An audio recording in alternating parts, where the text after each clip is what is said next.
జై Shri Ram. Welcome back to Vamshi's mindful moments. చిరిగిన చొక్కా అయినా తొడుక్కో కానీ ఒక మంచి పుస్తకం కొనుక్కో అని కందుకూరి వీరేశలింగం పంతులు గారు అన్నారు. అదేవిధంగా పుస్తకం మనకి ఒక మంచి మిత్రుడు.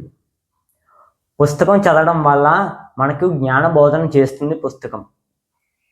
పుస్తకం చదవడం వల్ల మనకి ఎన్నో ఉపయోగాలు కూడా ఉన్నాయి.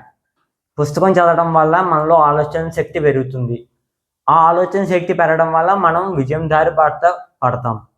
కావున విద్యార్థులందరూ కూడా పుస్తకాన్ని విడవకుండా చదవడం వల్ల ఎంతో విజయాన్ని సాధిస్తాం. అలాగే ప్రతి ఒక్కరూ కూడా రోజు ఏదో ఒక పుస్తకంలో ఎంతో కొంత భాగం చదవడం వల్ల మనలో కూడా మార్పు వస్తుంది.